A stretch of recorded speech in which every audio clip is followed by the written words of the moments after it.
लेकिन ध्यान रहे कि ये बड़े ही यूनिक टाइप के क्वेश्चन है। यूनिक इन द सेंस कि इसमें आपके सारी वो थ्योरी कवर हो रही है।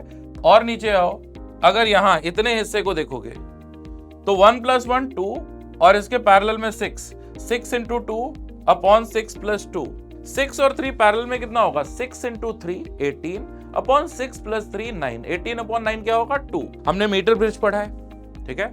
मीटर ब्रिज में होता क्या है, ये व्हीटस्टोन ब्रिज के ऊपर बेस्ड होता है। ये वाला रेजिस्टेंस अपॉन इतने हिस्से का रेजिस्टेंस, ये वाला रेजिस्टेंस अपॉन इतने हिस्से का रेजिस्टेंस बैलेंस्ड होना चाहिए जब नल पॉइंट आता है गैल्वेनोमीटर में, जब कोई भी करंट नहीं होता। क्लियर है? हेलो स्टूडेंट्स, मेरा नाम है सुशांत और मैं आपका स्वागत करता हूं मंजिल प्रैक्टिस सीरीज में। इस सीरीज में हम डिस्कस करेंगे जेईई के पीवाईक्यूज, और वो भी टॉपिक वाइज। और कैसे पीवाईक्यूज डिस्कस करेंगे? ऐसे जो कि केयरफुली सिलेक्टेड हैं, जो कि नॉन रेपिटेटिव हैं, जो कि यूनिक हैं अपने आप में, और जो आपके आगे आने वाले एग्जाम में आपको हेल्प कर सकते हैं कॉन्सेप्ट बिल्डिंग में भी, और इसी लाइन पर आप अपना पेपर भी एक्सपेक्ट कर सकते हो। ठीक है, तो जल्दी से शुरू करते हैं। आज का हमारा टॉपिक है करंट इलेक्ट्रिसिटी। करंट इलेक्ट्रिसिटी के लगभग 30 क्वेश्चंस हम डिस्कस करने वाले हैं अगले 1 से 1.5 घंटे के अंदर अंदर, जो कि जेईई में पहले आए हुए हैं। कई सारे क्वेश्चन शुरू में हम जेईई मेंस के डिस्कस करेंगे, धीरे धीरे धीरे लेवल बढ़ा करके आखिर में जेईई एडवांस के भी कुछ क्वेश्चंस देखेंगे। ठीक है, तो शुरू करते हैं। सबसे पहला क्वेश्चन जो हमारे सामने है वो है ये, जहां लिखा हुआ है model torch battery of length L to be made up of a thin cylindrical bar of radius A and a concentric thin cylindrical shell of radius B. Okay, filled in between with an electrolyte of resistivity rho. Basically आपके पास ऐसा एक cylindrical cell है, ठीक है। If the battery is connected to a resistance of value capital R, the maximum joule heating in R will take place for. पहली चीज कि अगर आपने कोई सी भी सेल ली, ठीक है, उस सेल से अगर आपने कनेक्ट किया कोई रेजिस्टर, तो फॉर मैक्सिमम पावर, अगर पावर को आप मैक्सिमाइज करना चाहते हो, तो internal resistance should be equal to external resistance. ठीक है, ये वाली चीज हमने पढ़ी है थ्योरी में, इसको प्रूव भी कर सकते हैं। ठीक है, ऐसा हमने पढ़ा हुआ है। ठीक, तो बस बॉटम लाइन ये रह गई कि ये सिलिंड्रिकल जो सेल है, इसका रेजिस्टेंस होना चाहिए एक्सटर्नल रेजिस्टेंस आर के इक्वल। अब सिलिंड्रिकल रेजिस्टर का रेजिस्टेंस आपने निकाला हुआ है, पर मैं आपके लिए यहां पर कैलकुलेट कर देता हूं। अगर आप देखो, आपके पास ऐसा एक inner radius small R, sorry A, और आउटर रेडियस बी, ए और बी थे ना, ये देखो ए और बी, और बीच में रेजिस्टिविटी रो है। ठीक है, अगर आपने पोटेंशियल डिफरेंस दिया तो करंट जो होगा ऐसा रेडियल डायरेक्शन में होगा। ये दोनों जो सिलेंडर्स हैं वो कोएक्सियल हैं, और करंट कैसा होगा? रेडियल डायरेक्शन में। अब देखो हमारे पास जो फॉर्मूला है रेजिस्टेंस का, कौन सा वाला? R is equal to rho L upon ए।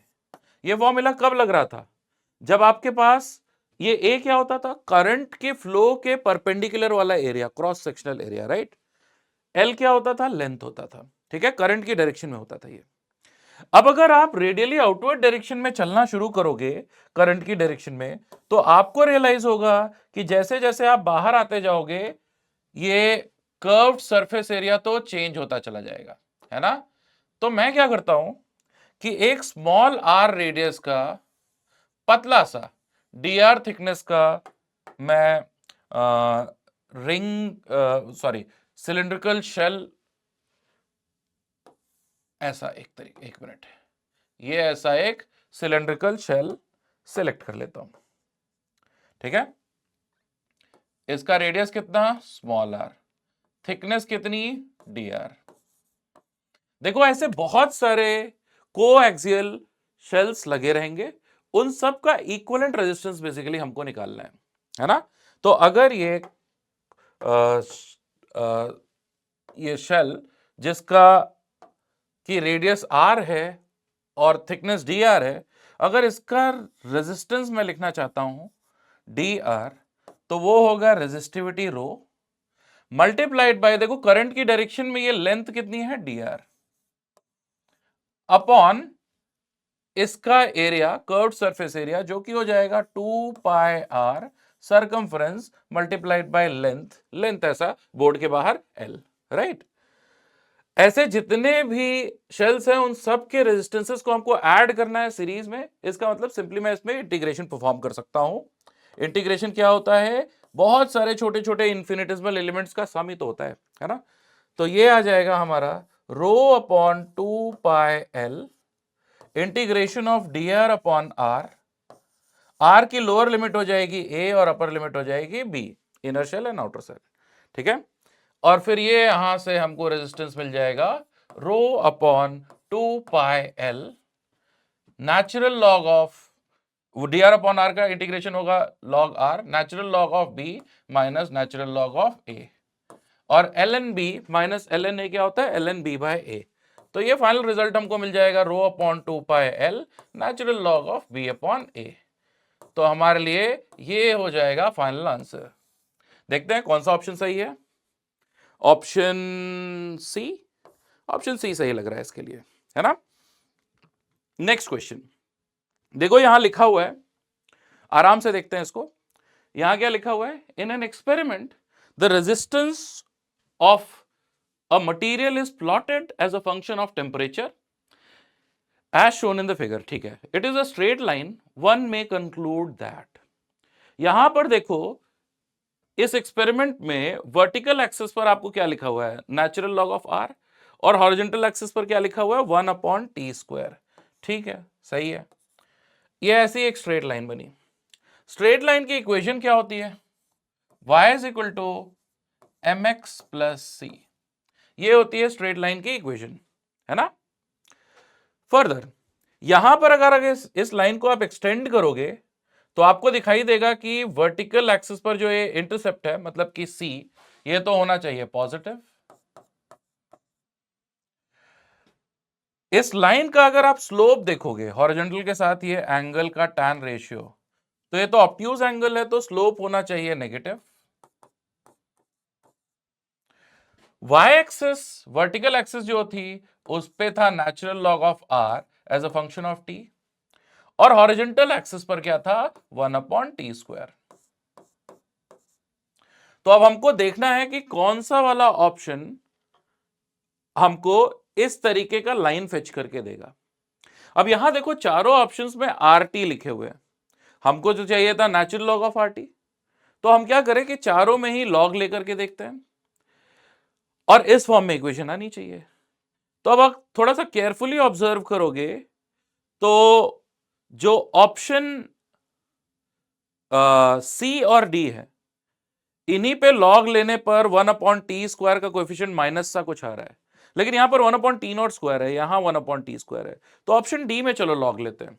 अगर ऑप्शन डी में आप लॉग लोगे तो आपको मिलेगा ln RT, दूसरी तरफ आ जाएगा ln R0 plus ln e power minus t02/t²। Further इसमें जो पावर है ऐसा इसको नीचे लेके आओगे तो ये वाला टर्म पहले मैं लिख देता हूं, -t02/t², that's it. Log e का वैल्यू 1 हो जाएगा, प्लस ln R0, ये हो जाएगा ln R as a function of t। अब आप केयरफुली इस इक्वेशन को देखो, क्या ये इक्वेशन यहां इस वाली इक्वेशन से मैच करता है। देखो स्लोप नेगेटिव है, ठीक है, x की जगह पे 1/t² है, y इंटरसेप्ट पॉजिटिव है, तो ये हमारा सही आंसर बैठ रहा है। ऑप्शन डी करेक्ट आंसर हो जाएगा इसका, है ना। नेक्स्ट क्वेश्चन देखते हैं। अगला क्वेश्चन पैरेलल और सीरीज कॉम्बिनेशन का इक्विवेलेंट रेजिस्टेंस आपको निकालना है ए और बी के बीच में। अब देखो ए और बी के बीच में आप देखोगे तो क्या आपको ये दिखता है कि 1.5 और 0.5 सीरीज में है, फिर 12 उसके पैरेलल में है, इधर 8 और 2 पैरेलल में, 4 और 6 पैरेलल में, और फिर उनका इक्विवेलेंट सीरीज में है। इधर आओ 1 और 1 सीरीज, देन 6 उसके साथ पैरेलल में, ठीक है। तो चलो इसका इक्विवेलेंट डायग्राम बनाते हैं। ये ए से ऊपर यहां एक मैं रजिस्टर बना देता हूं, ये रजिस्टर चलो इन तीनों का इक्विवेलेंट है। तो 1.5 और 0.5 2 और 12 पैरेलल में कितना होगा, 2 × 12 अपॉन 2 + 12, मतलब 24/12 14, मतलब इसको 12/7 ओम लिख देते हैं, ठीक है, मैं डायरेक्टली कर रहा हूं, आप आराम से देख सकते हो। इधर देखो 8 और 2 पैरेलल, क्या होगा 8 इंटू 2 अपॉन 8 प्लस 2 मतलब 16 अपॉन 10, और ये कितना होगा 4 into 6 24 upon 4 plus 6 10, 16 upon 10 24 upon 10 कितना हो जाएगा 40 अपॉन 10, डायरेक्टली कितना लिखेंगे 4। तो ये बीच वाला हिस्सा पूरा जो है वो इफेक्टिवली 4 ओम जैसा है। और नीचे आओ, और नीचे आओ, अगर यहां इतने हिस्से को देखोगे तो 1 प्लस 1 2 और इसके पैरेलल में 6 into 2 upon 6 plus 2 12 upon 8, 12 upon 8 का मतलब क्या होगा 3/2, यही होगा। अब क्या करें, इन तीनों को पैरेलल में हमको कंबाइन करना है, तो 1 अपॉन आर इक्वलेंट हो जाएगा 7/12 प्लस 1/4 प्लस 2/3, एलसीएम लोगे तो 12 आएगा, ऊपर क्या आएगा यहां 7 आएगा प्लस 3 आएगा और 8, ठीक है। तो 18/12, 18/12 का मतलब क्या होगा 3/2, है ना। तो 1 अपॉन आर इक्वलेंट 3/2 आया, तो आर इक्वलेंट कितना आएगा 2/3 ओम, आर इक्वलेंट हो जाएगा 2/3 ओम, और हमारे लिए करेक्ट आंसर कौन सा होगा ऑप्शन ए, ठीक है। तो अभी हम लोग जो क्वेश्चंस कर रहे हो काफी आसान है, डायरेक्ट है, हमको ज्यादा कुछ उसमें सोचने की जरूरत है नहीं। ऐसे क्वेश्चंस अगर हमको जेईई मेंस में मिलते हैं तो हमको इसको 1 मिनट के अंदर अंदर करना होता है। ऐसे क्वेश्चन आप मान के चल सकते हो कि अगर आपको 25 सवाल मिले तो 25 में से 15 से 16 क्वेश्चंस ऐसे होंगे एकदम डायरेक्ट, ठीक है। जो डिफरेंशिएट करने वाले क्वेश्चंस होते हैं वो सिर्फ 5 होते हैं, ठीक है। बाकी 5 जो होते हैं वो ऐसे होते हैं जो अबव एवरेज जो जिसने पढ़ाई करी है वो कर पाए। 15 सवाल ऐसे होते हैं जो सब कर सकते हैं। अगर वो 15 क्वेश्चन में से कुछ भी आप गड़बड़ करते हो तो उसको कॉम्पनसेट करने के लिए आपको कोई मुश्किल क्वेश्चन अच्छे से सॉल्व करना पड़ता है, जो कि थोड़ी सी दिक्कत वाली बात होती है, ठीक है। तो आपको कोशिश ये करनी है कि जेईई मेन के अंदर ऐसे सवाल, एकदम आसान वाले सवाल गलत नहीं कर रहे हैं। आगे देखते हैं, लिखा हुआ है equivalent resistance between A and B of the network shown in the figure. A और बी के बीच में देखोगे तो 1 2 3 4 5 5 रजिस्टर लगे हुए हैं। ए से डायरेक्टली पैरेलल नहीं, मतलब ए से डायरेक्टली आर और 2R लगे हुए हैं और बी से 3R और 6R। इन दोनों और इन दोनों के बीच में ऐसा ये ब्रिज वाला रजिस्टर 9 लगा हुआ है। तो इफेक्टिवली ये व्हीटस्टोन ब्रिज है। अगर आप ध्यान से देखो तो ये सिचुएशन कुछ ऐसी है, ये बी, ये ए, यहां बीच में रजिस्टर लगा हुआ है 9R, ए से आर और 2R लगे हुए हैं और बी से 3R और 6R। अगर मैं आपको बोलूं कि क्या ये ब्रिज बैलेंस्ड है तो उसका जवाब है हाँ।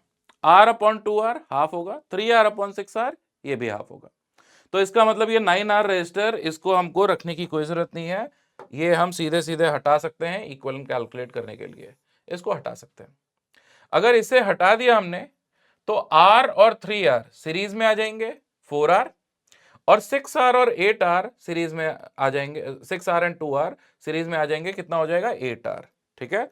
4R और 8R पैरेलल कॉम्बिनेशन, तो R इक्विवेलेंट कितना आएगा 4R multiplied by 8R divided by 8 plus 4 12R, ठीक है। ये कितना हुआ 32/12R, जो कि होता है, कितना होता है 8/3 ना, 4 से चले जाएगा 8/3R। कौन सा करेक्ट आंसर है ऑप्शन डी। तो correct answer to this question is option D. आसान सवाल, ऐसे बहुत सारे इजी क्वेश्चंस आपको मिलेंगे, ठीक है। नेक्स्ट क्वेश्चन देखते हैं। अब ये क्वेश्चन के अंदर देखो थोड़ा सर्किट बड़ा है, बहुत सारी चीजें हैं, लेकिन जेईई मेन वालों की एक खास बात यह है ना कि वो हमेशा ऐसी चीजें देते हैं, कोशिश एटलीस्ट ऐसा करते हैं कि ऐसी चीजें दें जो आप 1 से 2 मिनट में सॉल्व कर पाओ, ठीक है। तो इसको हम सॉल्व करने की कोशिश करते हैं। चलो, हमको बोला कि ये रजिस्टर R2 में करंट निकालो, ये रहा R2, ठीक है, ये है R2। अगर अगर मुझे इसमें करंट निकालना है, मान लेते हैं ये करंट है I, तो क्या आप ये देख पा रहे हो कि 4 और 2 सीरीज में है, तो 4 + 2 6 होगा और यहां पे भी 6 है, ठीक है।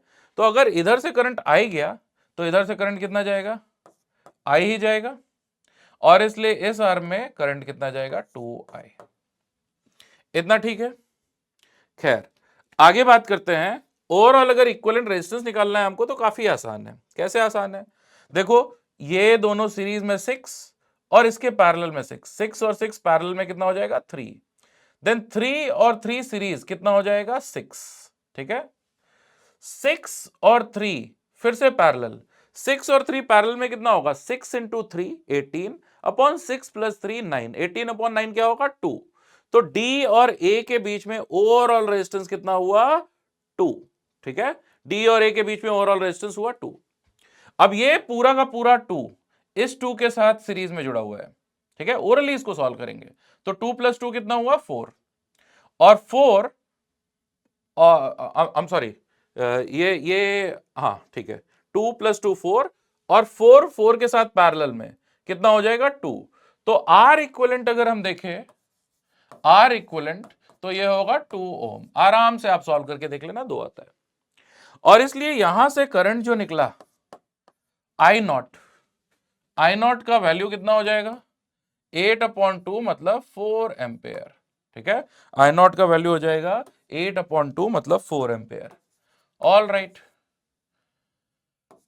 ये हो गया हमारा 4 एम्पेयर, ठीक है।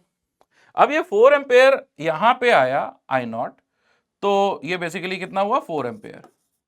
तो इस जगह पे 2 पार्ट्स में डिवाइड होगा। अब याद करो ये 4 था और इधर बाकी पूरा मिला के भी 4 था, तो इक्वली डिवाइड होगा। यहां पे 2 एम्पेयर आएगा और यहां पे भी 2 एम्पेयर आएगा। अब उसके बाद में यहां पे फिर से करंट डिवाइड होगा। अब याद करो ये पूरा रेजिस्टेंस 6 था, देखो 4 + 2 6, 6 और 6 पैरेलल में 3, 3 और 3 सीरीज में 6, ये पूरा 6 है और ये 3 है। तो अगर पॉइंट डी से मैं बात करूं, पॉइंट डी से ऊपर इफेक्टिवली 6 ओम है और नीचे 3 ओम है, राइट। और यहां पॉइंट डी पे करंट कैसा पहुंचा, 2 एम्पेयर। तो अब देखो दो रेजिस्टर्स पैरेलल में हो तो उसमें करंट डिवाइड कैसे होता है, आपको मालूम है।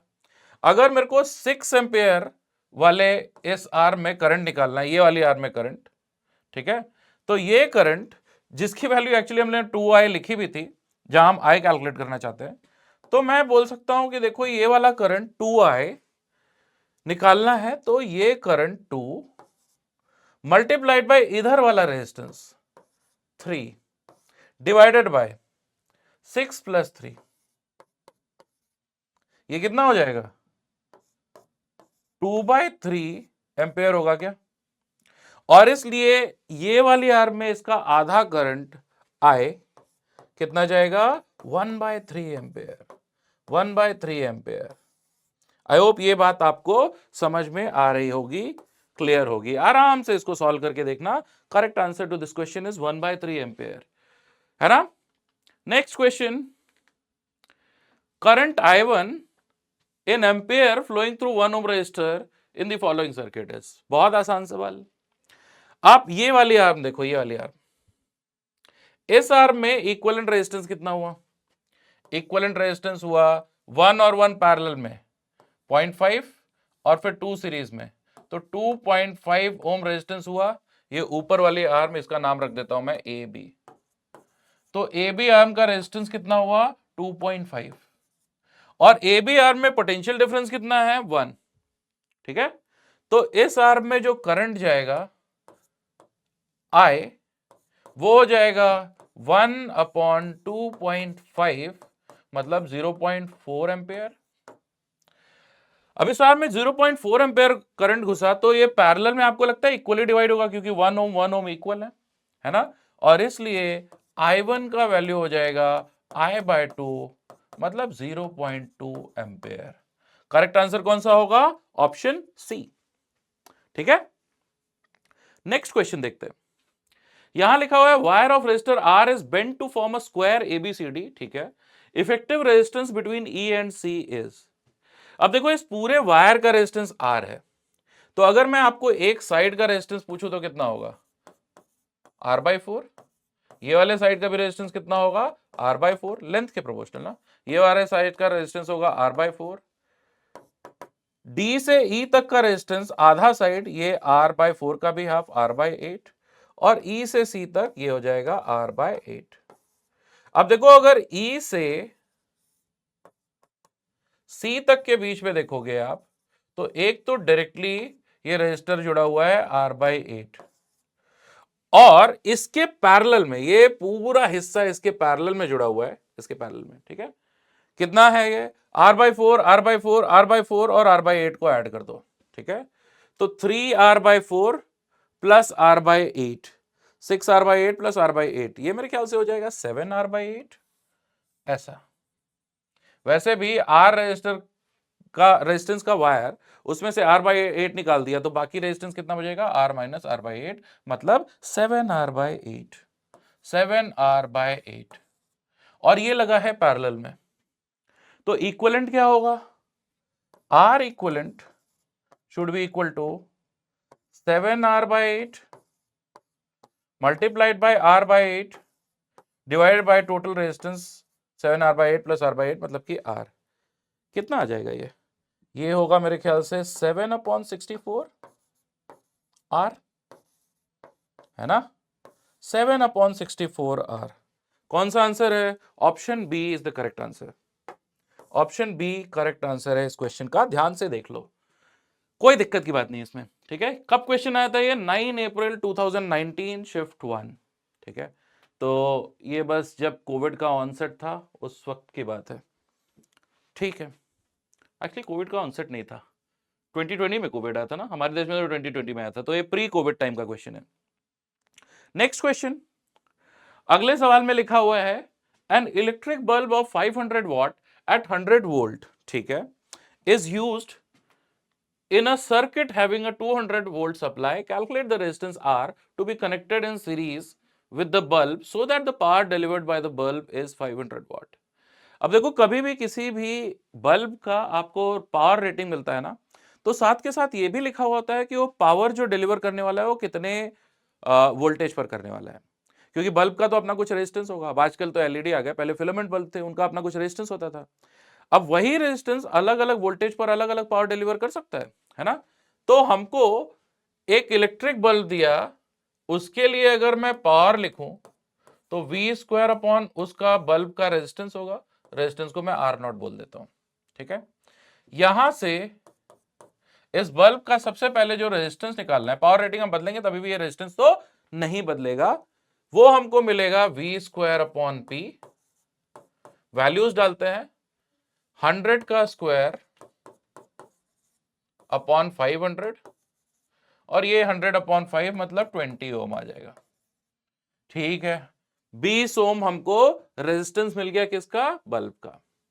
अब एक दूसरा रेजिस्टर था जिसके साथ इसको सीरीज में लगाया, ठीक है, सीरीज में लगाया तो इक्विवेलेंट रेजिस्टेंस कितना होगा, सीरीज में ऐसा इस तरीके से लगा दिया आपने, ये हमारा बल्ब और ये और रेजिस्टर एक, ठीक, ठीक है, ओके। अब इस सर्किट का जो पोटेंशियल डिफरेंस था वो कितना था, 200। तो अगर इसमें मैं करंट निकालना चाहूं तो करंट होगा पोटेंशियल डिफरेंस 200, यहां से यहां तक का पोटेंशियल डिफरेंस कितना था, 200 वोल्ट, राइट, ऐसा ही लिखा हुआ है। तो करंट क्या होगा, 200 अपॉन R0 मतलब कि 20 प्लस R, ये हो गया करंट।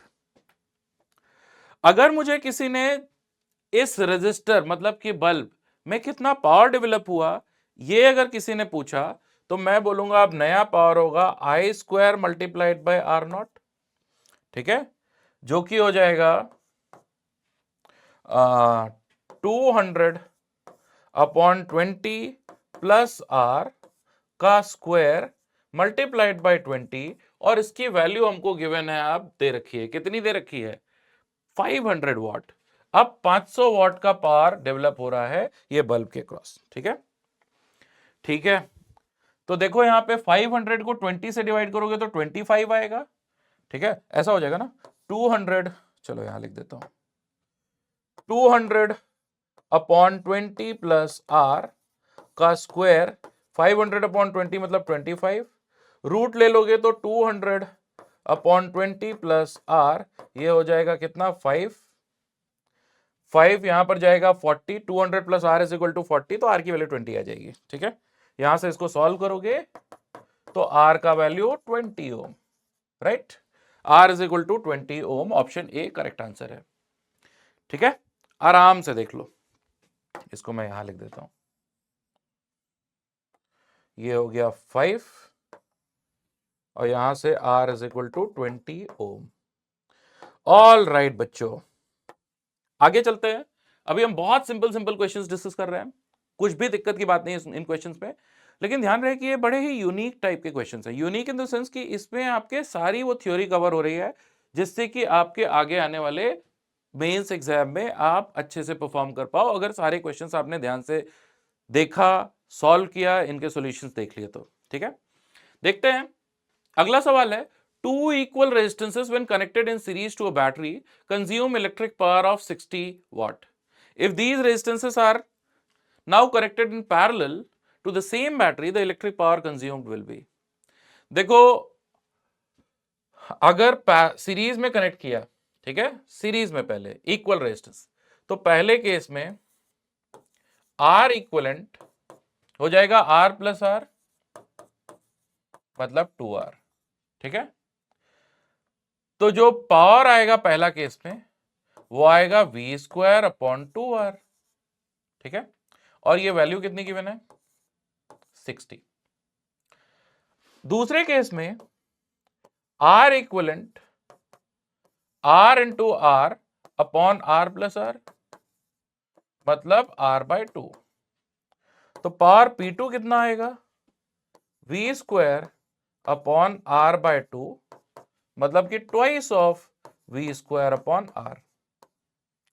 ये पहली सिचुएशन से आप देखो V स्क्वायर अपॉन R की वैल्यू 120 होगी क्या? अगर V स्क्वायर अपॉन R की वैल्यू 120 होगी तो इसका मतलब ये कितना हो जाएगा 240, है ना, 240 वॉट। तो करेक्ट आंसर है इसका ऑप्शन बी। अगेन ये एक सिंपल क्वेश्चन, आराम से हम लोग कर सकते हैं। नेक्स्ट क्वेश्चन देखो, in the figure shown the current in 10 volt battery is close to. अब यहां पे देखो, ये 10 वोल्ट का बैटरी है, इसमें करंट कितना है ये आपको बताना है, ठीक है। तो हम क्या कर सकते हैं, यहां पे दो बैटरीज हैं और हमको नहीं मालूम कि कौन से आर्म में करंट का डायरेक्शन किधर की तरफ है। तो ऐसे में हम करते क्या थे, हम एक किसी सेल से, प्रेफरेबली स्ट्रॉन्गर सेल से करंट फ्लो कराना शुरू करते हैं। मान लेते हैं यहां से करंट हमने फ्लो कराया आई, ठीक है। यहां पर जाकर के वो करंट दो पार्ट्स पे डिवाइड होगा, इधर की तरफ I1 और इधर की तरफ I माइनस I1। ऐसा करने पर हमने अपने एंड से दो अननोन इंट्रोड्यूस कर दिए। दो अननोन इंट्रोड्यूस कर दिए तो हमको इनको सॉल्व करने के लिए दो इक्वेशंस चाहिए, है ना, ठीक है। ऑलराइट, अब यहां पर आप देख पा रहे हो कि ये करंट मैंने ना इस सेल के पॉजिटिव टर्मिनल से अंदर घुसता हुआ सा माना है, ठीक है। अब अगर मेरा अजम्पशन गलत होगा, ये सेल भी करंट सप्लाई कर रहा है, इसकी भी डिस्चार्जिंग हो रही है। अगर करंट अंदर घुस रहा है इसमें मतलब इसकी चार्जिंग हो रही है, करंट बाहर निकल रहा है मतलब डिस्चार्जिंग हो रही है। मुझे नहीं पता कि कौन सा केस है, लेकिन अगर ऐसा केस नहीं है, इसका उल्टा केस है, तो मैं जब सॉल्व करूंगा तो I1 ऑटोमेटिकली नेगेटिव साइन के साथ आ जाएगा, मुझे कोई प्रॉब्लम की बात नहीं है। मोरओवर, अगर मुझे किसी ने ये I1 नहीं पूछा होता, इस आर में करंट पूछा होता, तो मेरी अप्रोच थोड़ी सी दूसरी होती। मैं यहां पे केवीएल लगाने की बजाय ये 20 वोल्ट का सेल जिसके साथ में 5 + 2 7 ओम का रेजिस्टेंस लगा हुआ है और 10 वोल्ट का सेल जिसके साथ में 4 ओम का रेजिस्टेंस लगा हुआ है, इन दोनों का पैरेलल कॉम्बिनेशन निकालता, एक सेल बनाता, एक सिंगल लूप बनती, बड़े आराम से इसको सॉल्व कर लेता।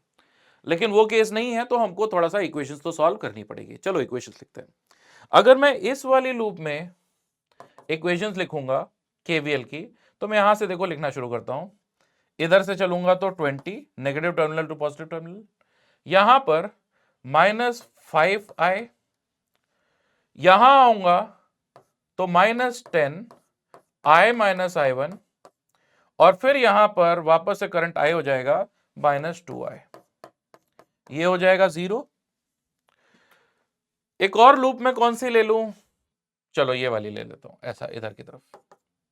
अगर ऐसी लूप लिया तो देखो करंट की ऑपोजिट डायरेक्शन में जा रहा हूं मैं, तो मैं लिखूंगा 10 I minus I1 positive sign के साथ, देन पॉजिटिव टर्मिनल से नेगेटिव टर्मिनल की तरफ जा रहा हूं तो -10, और करंट की डायरेक्शन में जा रहा हूं तो -4I1, ये हो गया 0।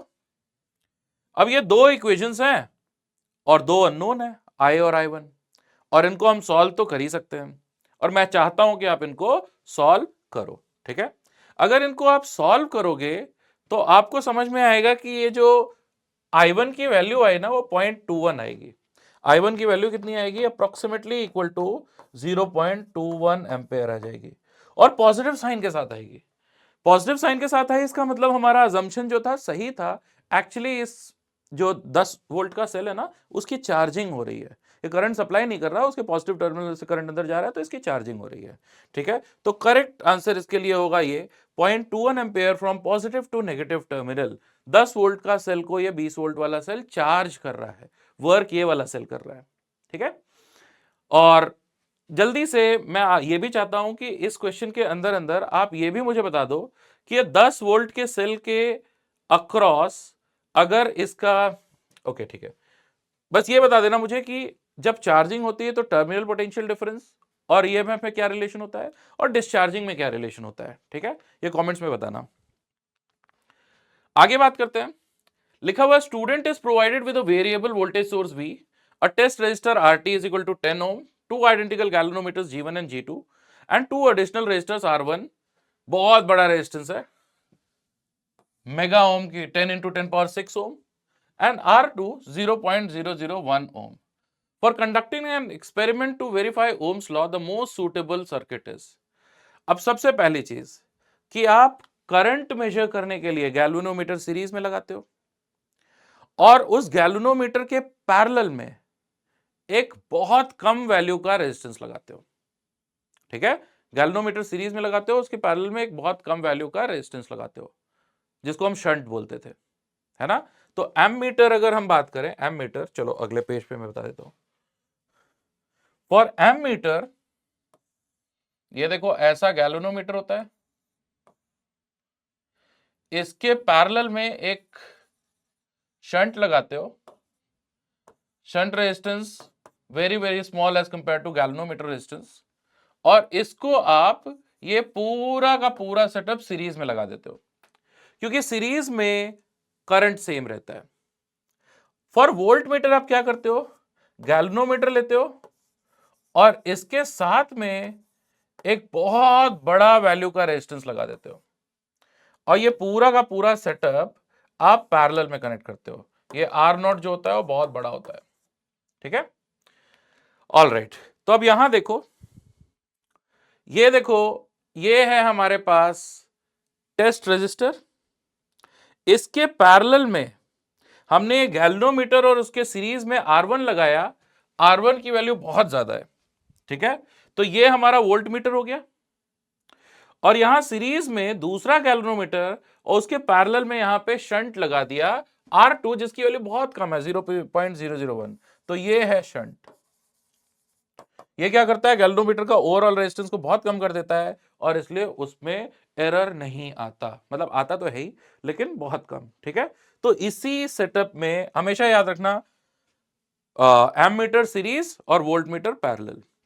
एमीटर के साथ में शंट पैरेलल, और वोल्ट मीटर के साथ में एक बड़ी वैल्यू का रेजिस्टेंस सीरीज। ठीक है, ये शंट की वैल्यू बहुत कम होगी, और जो यहां पर गैल्वेनोमीटर के साथ वोल्ट मीटर बनाने के लिए जो रेजिस्टेंस लगाओगे उसका वैल्यू बहुत ज्यादा होगा। ठीक है, इसके ऊपर एक और बहुत अच्छा क्वेश्चन आया है वोल्ट मीटर एमीटर के ऊपर, वो भी आगे डिस्कस करेंगे, शायद आगे अगला ही क्वेश्चन है, देख लेते हैं।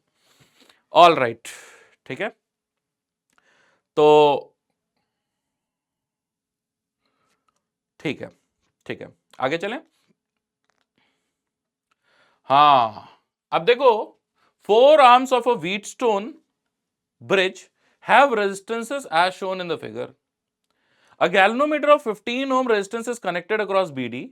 Calculate the current through the galvanometer when a potential difference of 10 volt is maintained across AC. देखो ये पहली बात तो व्हीटस्टोन ब्रिज है, जिसका ब्रिज पे गैल्वेनोमीटर आपने लगाया, जिसका रेजिस्टेंस है 15 ओम, ठीक है। क्या ये व्हीटस्टोन ब्रिज बैलेंस्ड है 100/60 10/5? नहीं, बिल्कुल नहीं। अगर ये बैलेंस नहीं है तो बीच वाली आर्म में कुछ करंट जाएगा।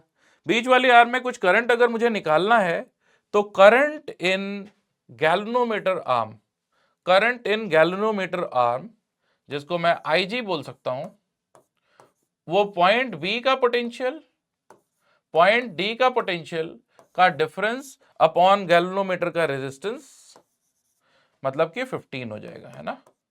VB माइनस VD अपॉन 15, ये हमको करना है। अब देखो, अगर मैंने यहां पर C और A के बीच में देखा तो पोटेंशियल डिफरेंस कितना है 10। तो अगर मैंने पॉइंट C का पोटेंशियल को 0 ले लिया तो पॉइंट A का पोटेंशियल 10 वोल्ट हो जाएगा। B का पोटेंशियल को मैं VB बोल देता हूं और D का पोटेंशियल को मैं VD, जो कि यहां पे बोला है। मेरे को बस VB और VD कहीं से पता करना है, बात बन जाएगी।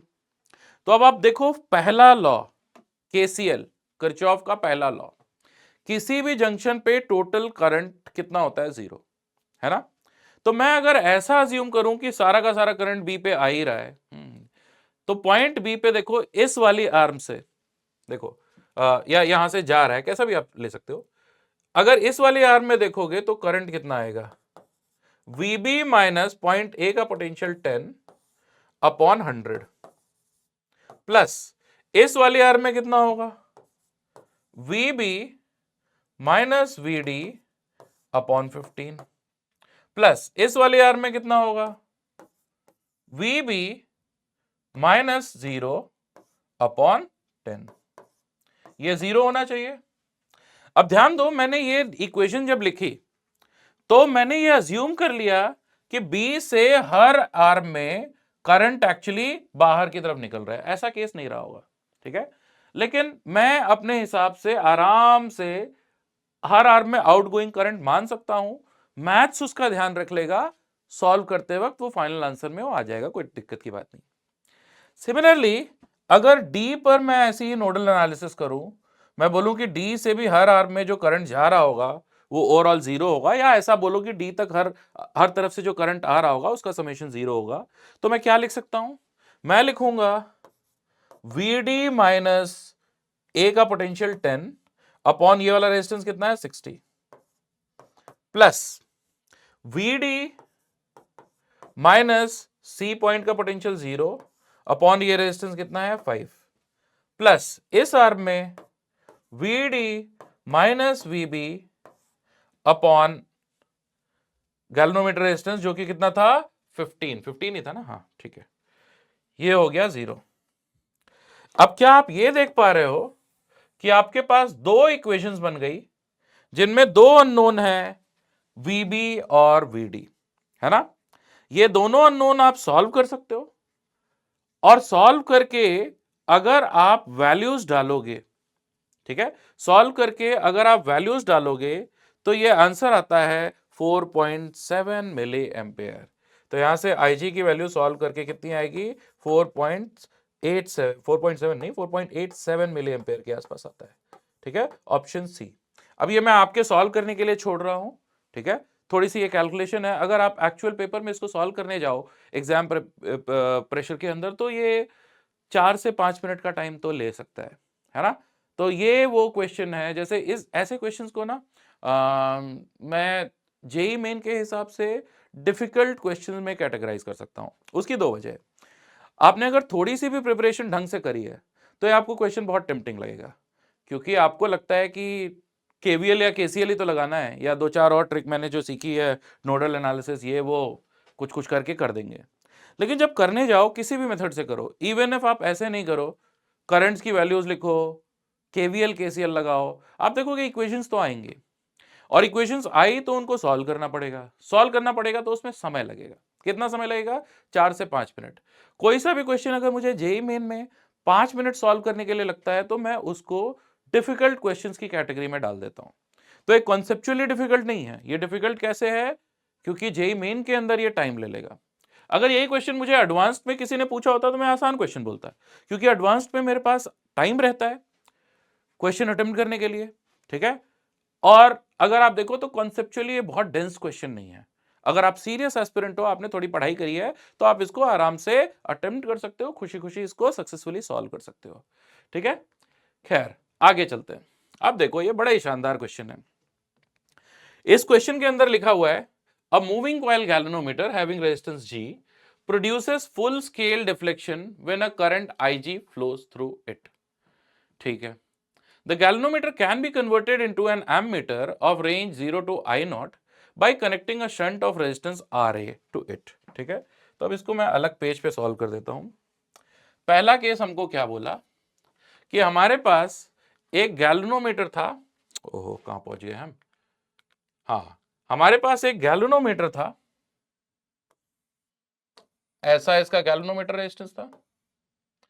इसके साथ में एक ऐसा शंट लगाया RA, जिससे कि यहां पर देखो मैक्सिमम करंट कितना जा सकता था IG, ठीक है, जिससे कि वो कन्वर्ट हो गया किसमें, एक एमीटर में जिसका रेंज था 0 टू I0।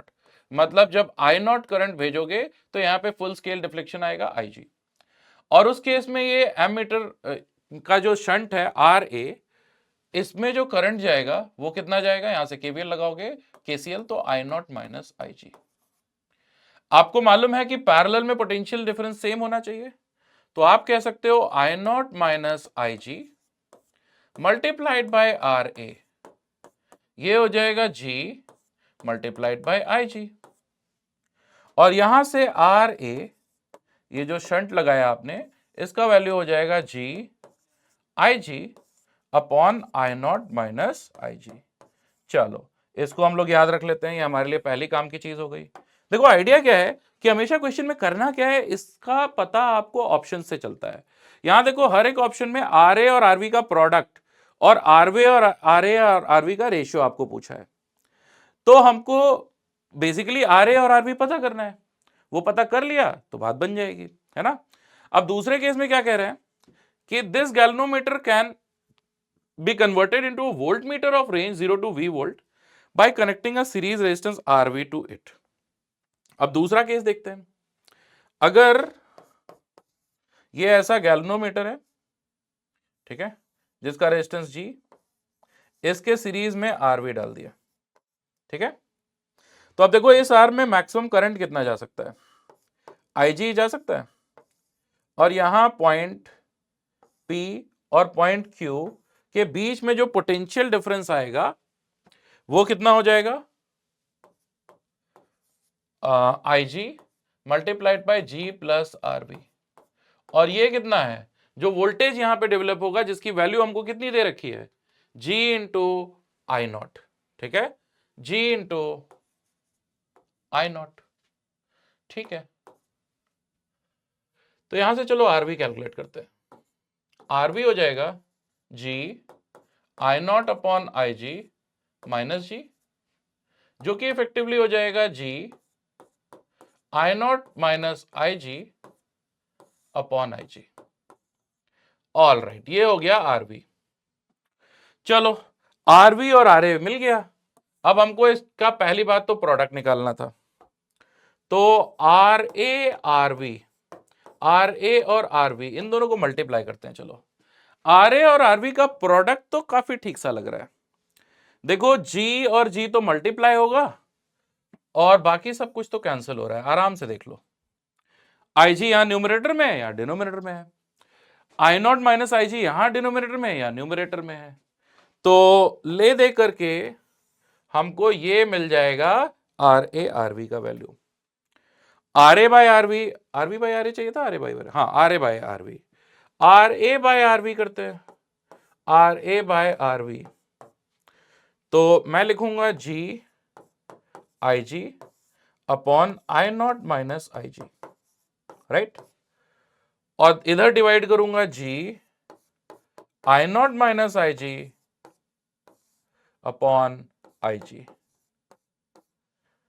ये हो जाएगा मेरे ख्याल से IG का square upon I0 minus IG का स्क्वायर। ये हो जाएगा RA बाय RB। ठीक है, आराम से देखो। तो हमारे लिए सही आंसर कौन सा होगा? RA RB की वैल्यू G स्क्वायर तो ऑप्शन बी और सी में गिवन है, लेकिन RA अपॉन RB की value IG upon I0 minus IG का स्क्वायर, ऑप्शन बी इसका करेक्ट आंसर है। ठीक है, आपकी बेसिक समझ के ऊपर ये क्वेश्चन था। अगर आपको फॉर्मूला याद है तो ये क्वेश्चन आप 30 सेकंड में कर सकते हो।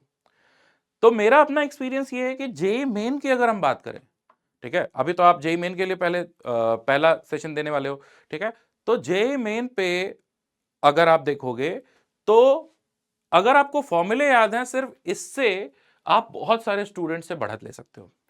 जब आप एडवांस देने जाते हो तो सिर्फ फॉर्मूले से बात नहीं बनती, आपको पूरी चीजें थॉरोली आनी चाहिए। लेकिन एडवांस तो आप जून में देते हो, पहला जेई मेन आप जनवरी में देते हो, सर्दियों में, है ना। तो अगर आप पहले जेई मेन में अच्छे से फॉर्मूला सब कुछ याद करके रखा है आपने, अच्छे से प्रिपेयर्ड हो, बेसिक लेवल की आपको नॉलेज है, एनसीईआरटी आपको ढंग से आती है, तो आप 99 परसेंटाइल के ऊपर बड़े आराम से स्कोर करोगे 200 नंबर ला करके। जैसे ही आपके 99 परसेंटाइल आई, आपका कॉन्फिडेंस इतना हाई हो जाएगा कि एडवांस के लिए अगले 3 4 5 महीने में आप बहुत थॉरली प्रिपेयर करके एडवांस में बहुत अच्छा कर लोगे। ठीक है, ऑल राइट, आगे चलते हैं। नेक्स्ट क्वेश्चन है, हाँ अब ये देखो, ये इंटरेस्टिंग क्वेश्चन है। ऐसा क्वेश्चन पहले एडवांस्ड में भी आया है, बहुत पहले, उसी लाइन पर जेईई मेन में ये 2019 में क्वेश्चन आया। हमने मीटर ब्रिज पढ़ा है, ठीक है। मीटर ब्रिज में होता क्या है, ये व्हीटस्टोन ब्रिज के ऊपर बेस्ड होता है। ये वाला रेजिस्टेंस अपॉन इतने हिस्से का रेजिस्टेंस, ये वाला रेजिस्टेंस अपॉन इतने हिस्से का रेजिस्टेंस बैलेंस्ड होना चाहिए जब नल पॉइंट आता है गैल्वेनोमीटर में, जब कोई भी करंट नहीं होता। क्लियर है। हमको बोला कि इस वायर का जो रेजिस्टेंस है वो पर यूनिट लेंथ ऐसे वेरी कर रहा।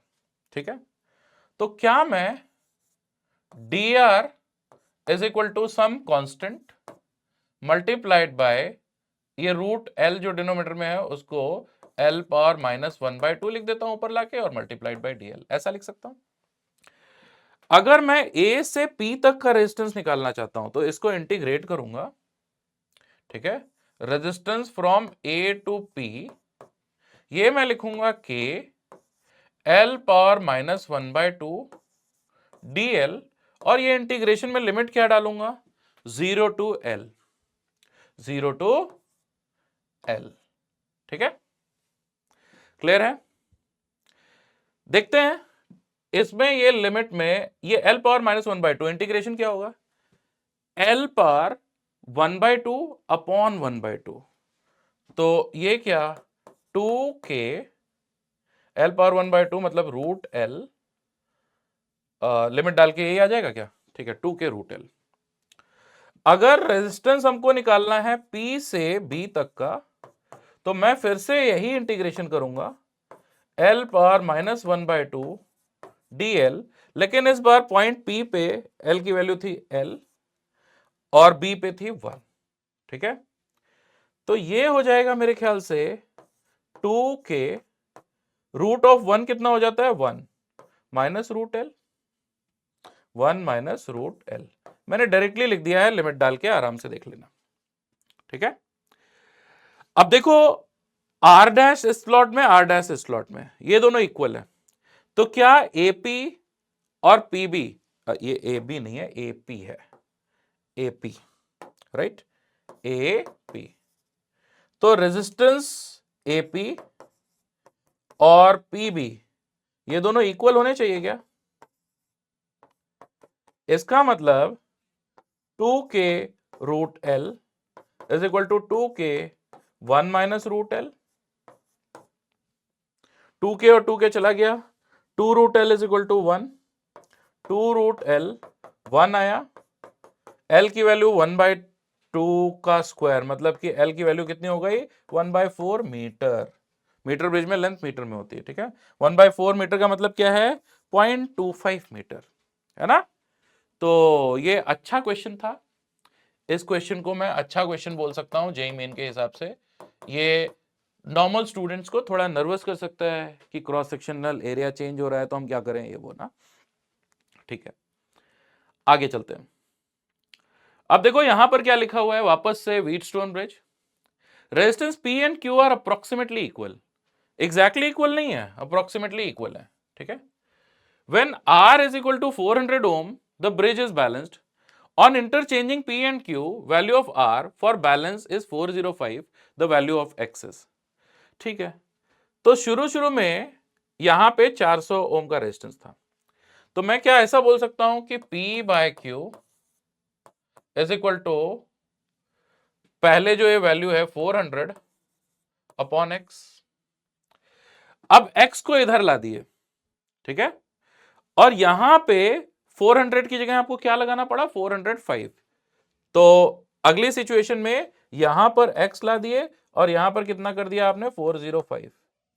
तो मैं क्या, अब दूसरी सिचुएशन में, ये सिचुएशन 1 थी, सिचुएशन 2 में हम बोल सकते हैं क्या, P बाय Q is equal to x upon 405। अगर हम डिवाइड करेंगे तो इधर की तरफ 1 आ जाए, ये हो गई सेकेंड इक्वेशन। फर्स्ट को अगर हमने सेकेंड से डिवाइड कर दिया तो लेफ्ट हैंड साइड पर हमको 1 मिलेगा, राइट हैंड साइड पर हमको 400 multiplied by 405 upon x square मिलेगा। यहां से x की value root of 400 multiplied by 405 ohm मिलेगा, जिसको अगर आप सॉल्व करोगे तो ये 402.5 के आसपास आता है। अब देखो मैं तो डायरेक्टली आंसर लिख रहा हूं क्योंकि मैंने इसको तो पहले भी क्लास में डिस्कस किया है, सॉल्व किया है, तो मुझे याद है आंसर। आप जब पहली बार कर रहे हो तो ध्यान दो, ये क्वेश्चन आसान नहीं है क्योंकि आपको यहां पे एक रूट कैलकुलेट करना पड़ेगा, है ना, और आंसर्स भी देखो तो क्लोज हैं। ठीक, तो ये रूट कैलकुलेट करने के लिए आप स्मार्ट तरीके क्या अपनाओगे, कैसे ऐसे कैलकुलेशन जल्दी करोगे, इसी के लिए आप बायनोमियल थ्योरम पढ़ते हो, मैथ्स में अप्रोक्सीमेशन पढ़ते हो, फिजिक्स में भी हम एरर एंड अप्रोक्सीमेशन पढ़ाते हैं। क्यों पढ़ाते हैं, जिससे कि आप कैलकुलेशंस जल्दी कर पाओ। ठीक है, तो अब ये एरर एंड अप्रोक्सीमेशन की जब प्रॉब्लम सॉल्विंग चल रही होगी, जब उसके प्रैक्टिस पेपर्स कर रहे होंगे तो उसके बारे में डिटेल में बात करेंगे, लेकिन आइडिया ये है कि आंसर ये आ जाएगा। ठीक है, नेक्स्ट क्वेश्चन देखते हैं। लिखा हुआ है capacitor of capacitance 1 microfarad is suddenly connected to a battery of 100 volt through a resistance 100 ohm. Time taken for the capacitor to be charged to get 50 volt. अब देखो जब ये कैपेसिटर 50 वोल्ट पे चार्ज हो जाएगा, ठीक है, उसके अंदर धीरे धीरे चार्ज होकर के मैक्सिमम चार्ज भी इसके ऊपर आ जाएगा। चार्जिंग के दौरान जो चार्ज का फॉर्मूला होता है, आप लिखते हो Q is equal to Q not 1 minus e power minus t upon tau, और ये टाउ जिसको आप टाइम कांस्टेंट बोलते हो वो किसके इक्वल होता है, आरसी के इक्वल, है ना। क्या आप ये समझ पा रहे हो कि जब ये 50 वोल्ट पे आएगा तो इसके ऊपर जो चार्ज होगा वो 100 वोल्ट पे आ जाने पे चार्ज का हाफ होगा, है ना, और 100 वोल्ट पे तो ये फुली चार्ज हो जा रहा है, तो 50 वोल्ट पे इसके ऊपर जो चार्ज होगा वो मैक्सिमम चार्ज का हाफ होगा at 50 volt. Q is equal to Q naught by 2। ठीक है, तो यहां पर लिखते हैं Q naught by 2, Q not 1 minus e power minus t upon tau. Q naught cancel हो जाएगा, ये इधर लेके आओगे तो e power minus t upon tau ये हो जाएगा 1 बाय 2, दोनों तरफ लॉग ले लो तो माइनस टी अपॉन टाउ ये हो जाएगा minus ln2। Actually ln half, natural log of half is equal to minus sign के साथ में नेचुरल लॉग ऑफ 2, या फिर टाइम जो आएगा, टाइम जो आ जाएगा कितना आ जाएगा, ln2 multiplied by tau. All right, all right. अब log 2 की वैल्यू हमको यहां पे दे दी, कितनी, 0.69 मल्टीप्लाइड बाय टाउ क्या था, आरसी, आरसी कितना होगा 100 multiplied by capacitance microfarad 10 power minus 6, है ना, ये आ जाएगा टाइम। तो ये इफेक्टिवली कितना हो जाएगा, 0.69 इंटू 10 पावर माइनस 4 सेकेंड। और ऐसा ऑप्शन कौन सा है? ऑप्शन 4। आराम से देख लो, ठीक है। ऑल राइट, चलो इतनी बात अगर समझ में आई तो फिर आगे हम लोग बात करते हैं और क्वेश्चंस देखते हैं। ये देखो आपके सामने क्वेश्चन में एक ग्राफ बना हुआ है। ग्राफ कौन सा ग्राफ है? ओम्स लॉ वाला है क्या? वोल्टेज करंट, है ना। तो इस ग्राफ से क्या मैं V upon I is equal to R को 1 ओम बोल सकता हूं क्या? इसका स्लोप tan 45 1 ओम होगा, ठीक। हमको बोला variation of applied potential and current through flowing through a given wire is shown in the figure, ठीक है।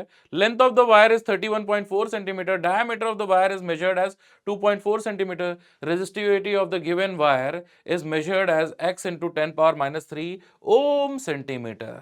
अब देखो यहां पे केयरफुल क्या रहना है, रेजिस्टिविटी ओम मीटर में नहीं ओम सेंटीमीटर में मेजर करिए। इसका मतलब क्या है कि आपको लेंथ और एरिया रिस्पेक्टिवली सेंटीमीटर और सेंटीमीटर स्क्वायर में लेना है, मीटर में मत लेना, नहीं तो गड़बड़ हो जाएगी, अर्थ का अनर्थ हो जाएगा, आंसर आपको मिलेगा नहीं, ठीक। तो अब देखो आपके पास फॉर्मूला होता है रेजिस्टेंस रो एल अपॉन ए। तो रेजिस्टिविटी ये क्या हो जाएगा? Resistance multiplied by area upon length, ठीक है। तो रेजिस्टिविटी में लिखूंगा, रेजिस्टेंस आया 1, एरिया में लिखूंगा पाई आर स्क्वायर मतलब कि 3.14 पाई की वैल्यू, और रेडियस 2.4 का हाफ मतलब कि 1.2 सेंटीमीटर में है, मैं सेंटीमीटर में ही रहने देता हूं, मल्टीप्लाइड बाय 1.2, क्योंकि मुझे अल्टीमेटली रिजल्ट जो चाहिए वो किस में चाहिए? ओम सेंटीमीटर में। और डिनोमिनेटर में मुझे लेंथ लिखना है तो वो हो जाएगा 31.4, इसको मैं 3.14 मल्टीप्लाइड बाय 10 लिख दूं क्या? अच्छा लगेगा। 3.14 3.14 कैंसिल हो जाएगा।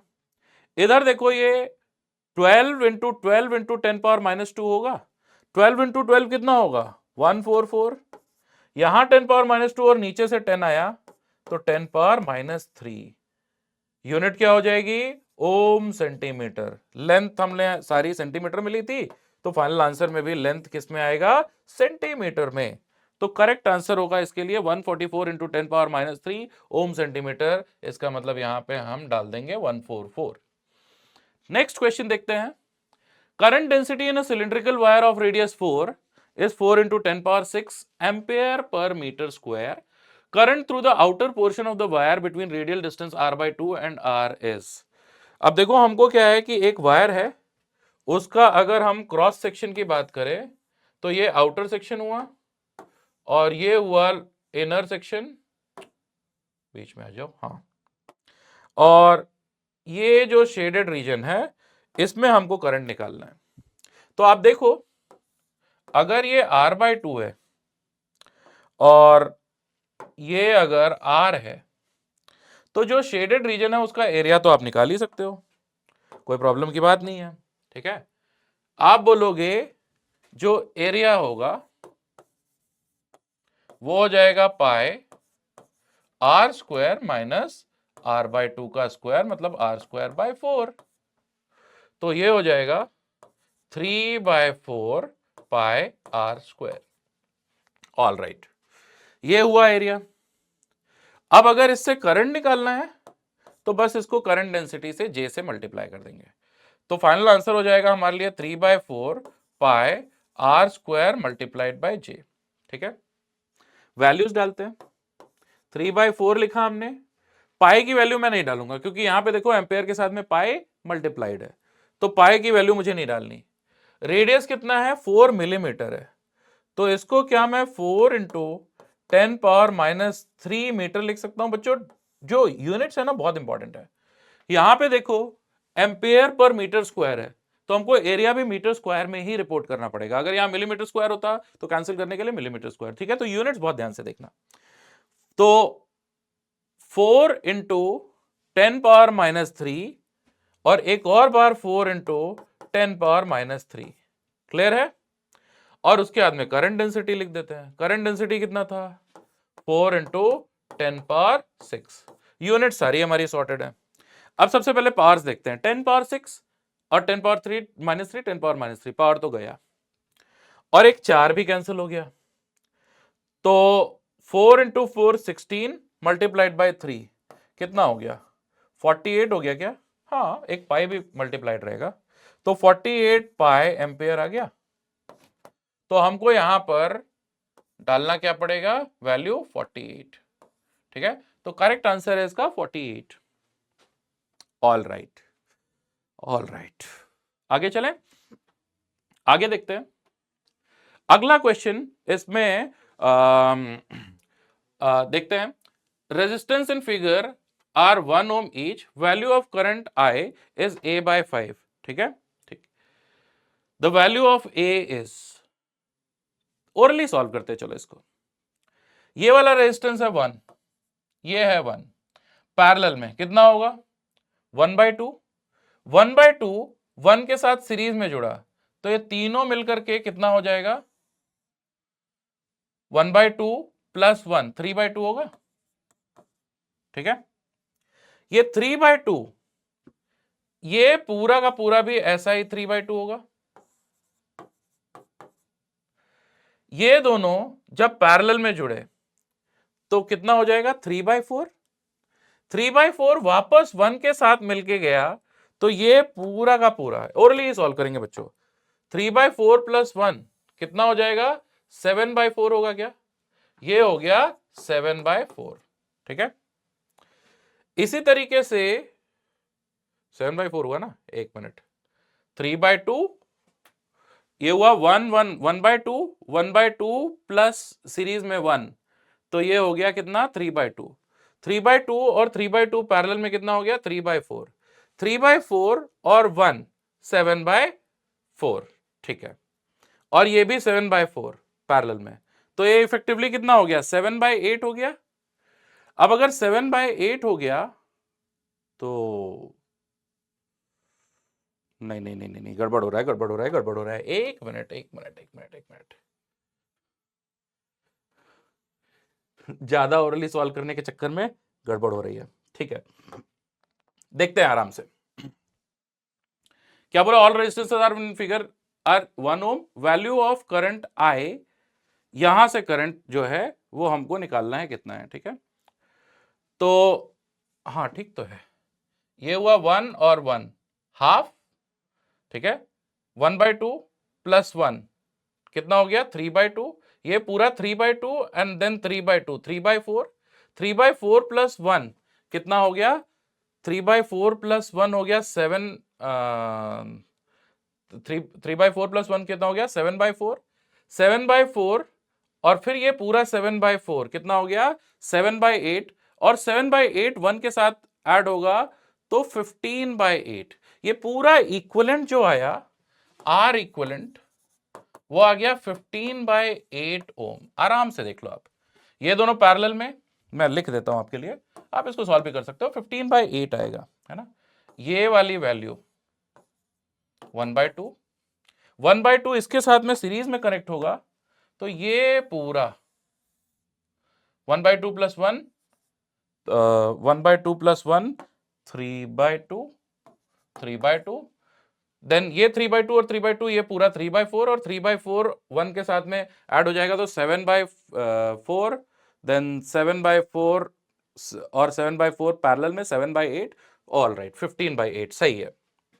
तो जो करंट आया क्या वो 3/15/8 मतलब 8/5 एम्पेयर आया, और इसलिए ए की वैल्यू कितनी हो गई 8, ए का वैल्यू हो गया 8 है ना।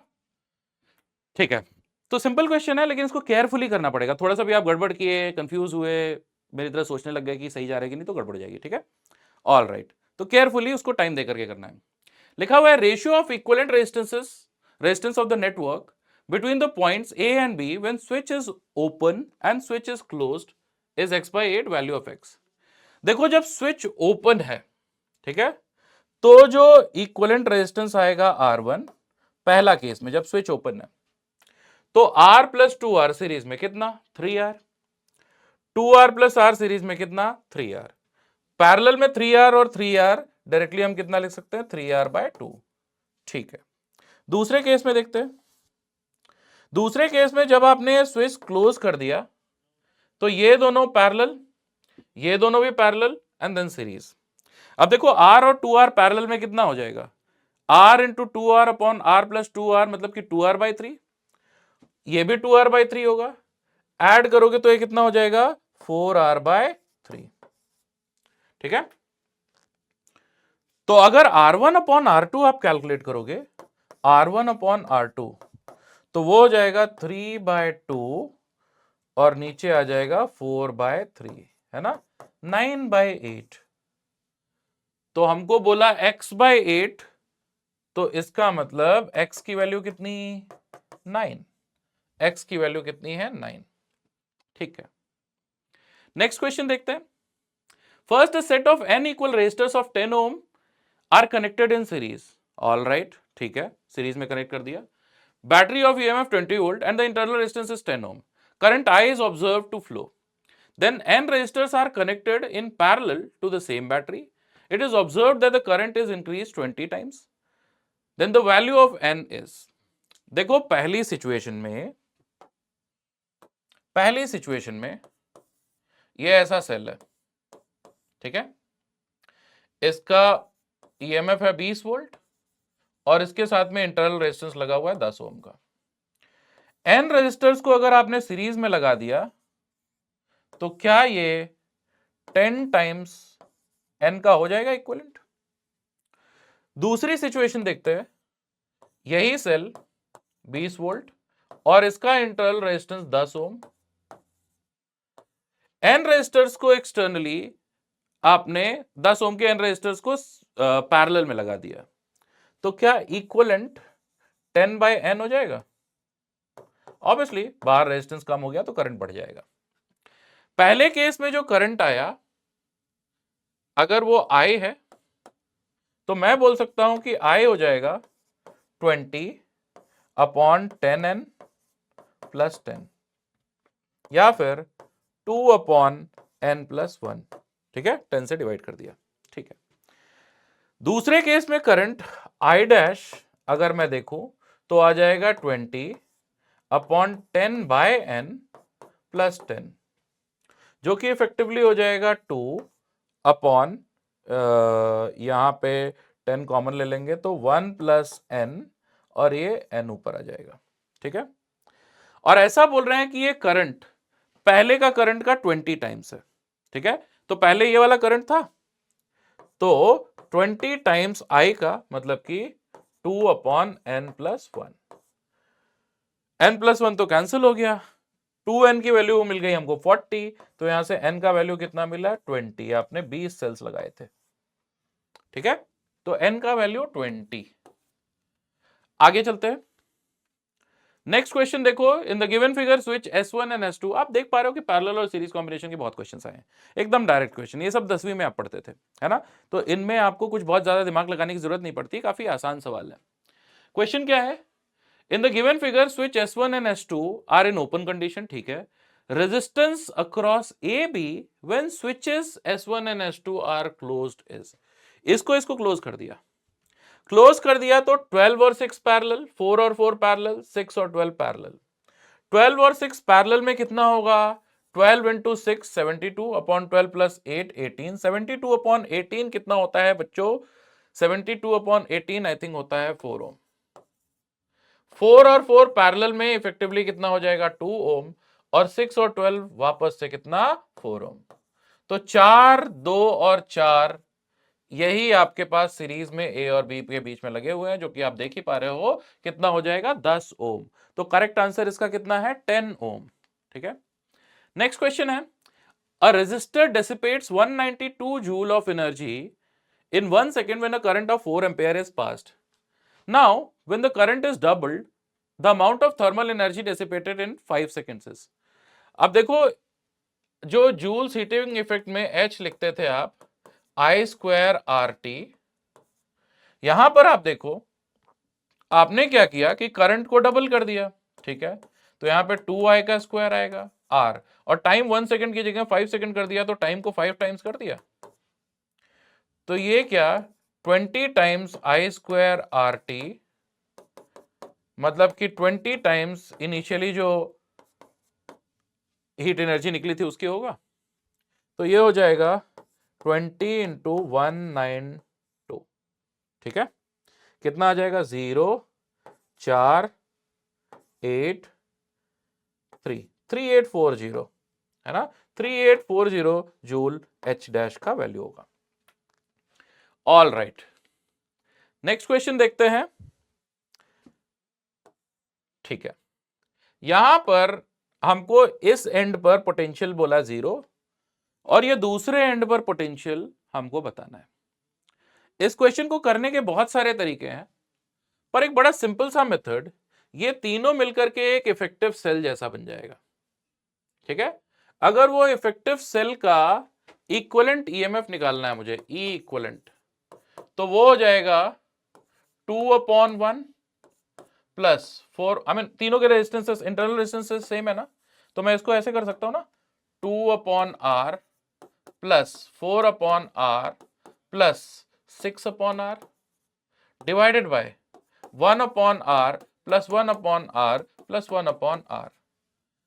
पैरेलल में अगर सेल्स सेम ऑर्डर में लगे हैं, उनके टर्मिनल्स एक ही तरफ है, तो इक्विवेलेंट ईएमएफ जो होता है वो E1/R1 plus E2/R2 plus E3/R3 plus E4/R4 जितने भी हैं, 1/R1 plus 1/R2 plus 1/R3, जहां पे कि R1 R2 R3 उनके इंटरनल रेजिस्टेंसेस हैं। यहां पे लगा हुआ है इसके साथ, तो इंटरनल रेजिस्टेंस को मान सकते हैं।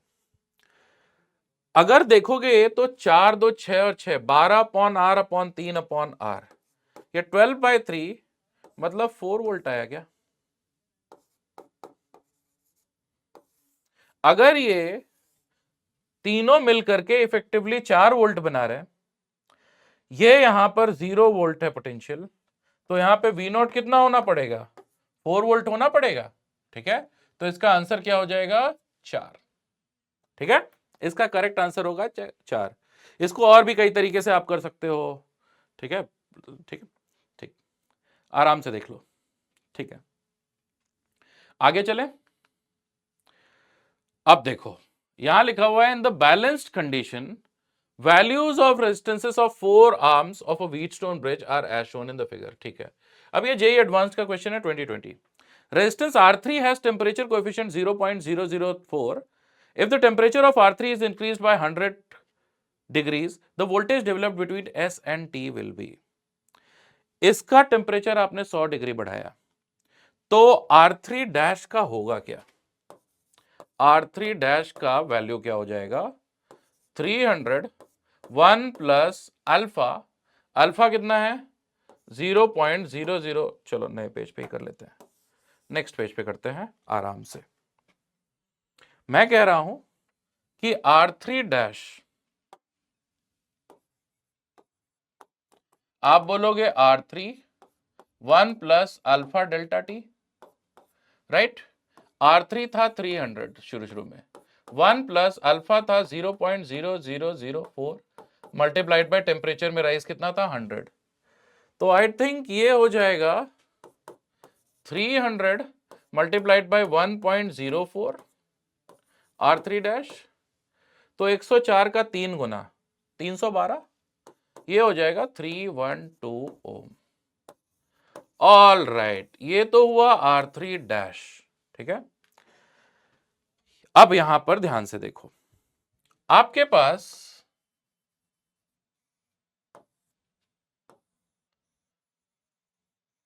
देखो सर्किट कुछ ऐसा था,